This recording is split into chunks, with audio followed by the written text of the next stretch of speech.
Hey guys, how you doing? This is Manga, etc. I'm here today to bring you the review for Divine Gate episode 2.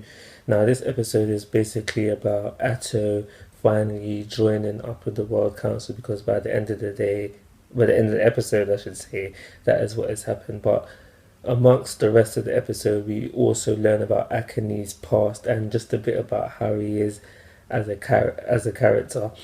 We find out that his backstory includes that how he lost his dad when he was very young, and the reason why he's looking for the Divine Gate is so he can find out the truth because he doesn't believe what he was told about how his dad died and how his dad died. As far as the council is concerned, they told him, well, his mum, and then probably his mum told him, is that he died in one of his experiments. An accident occurred during one of his experiments, and he died.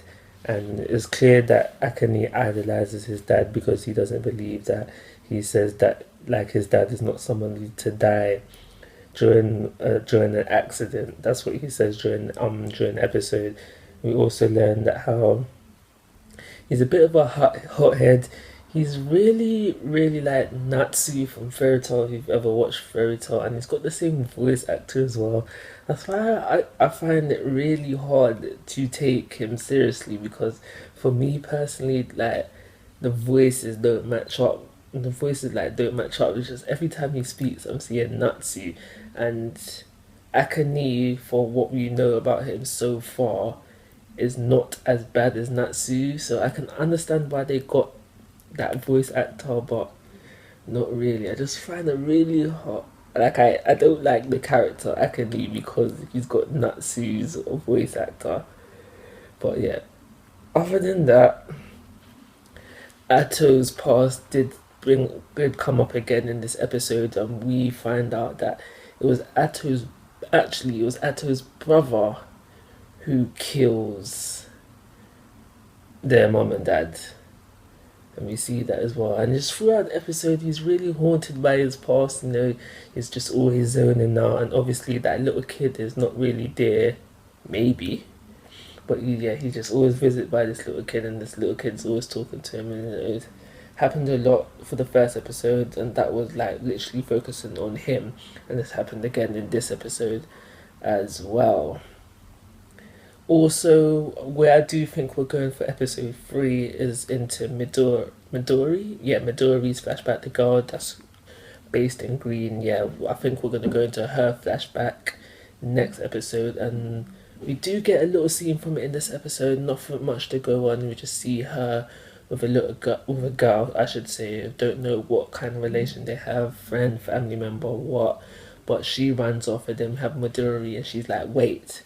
So obviously, well, not obviously, but most likely next episode we'll get into that and see where that goes. So the incident in this episode involves this robot, and I can't remember exactly what the robot called. But what is important is that this robot was sent by Loki. Now Loki is supposedly part of the council, but for the least he is tied with Arthur, who I think is the leader of the World Council. But he made this robot malfunction because it was actually like a good robot, part of the World Council, and he just made it go under attack. So it looks like we've got at least our first bad guy, and this first bad guy is Loki. And like, obviously, we need to learn about him, why he's gone rogue and all that, like what's his story and all that. But yeah, we finally seem to have a bad guy within the series.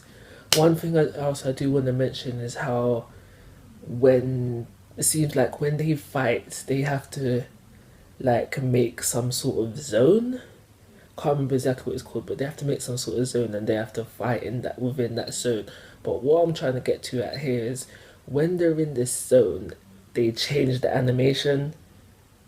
And the animation for the fight, and I didn't really like that. I don't know like how you guys felt about that, but I'd rather they stick to the animation that they use like throughout the episode and not change it. I was like, I hope so. I hope this is not a thing. So for like, it seems like every time they're gonna go into a fight, they're gonna end up in this zone which they quarantine off, and it looks like they're gonna change up the animation. Is this the animation from the game? I don't know. Like, if someone can tell me I'd like to know, like, is that the animation they use within the game? But either way, I don't like it. But yeah, by the end of the episode, Atto has decided to join the World Council, and we see a meeting with Atto, Akane, and Midori, and Arthur, and they say, "Yeah, oh cool, I've got the key to the Divine Gate," and they're just asking, "What, seriously?" But it seems like how Akane wants to find the Divine Gate to get answers on what happened with his dad. It seems like Atto wants to find the Divine Gate to see his brother again. Maybe, I'm not sure. And obviously, we'll find out why Midori wants to find the Divine Gate, possibly next episode. But it's most likely got something to do with that girl. But yeah, guys, I think that's everything I want to say. So, like always, I'm asking for your thoughts and opinions. If you haven't already, please subscribe to my YouTube channel. But most importantly, take care. Have a nice day.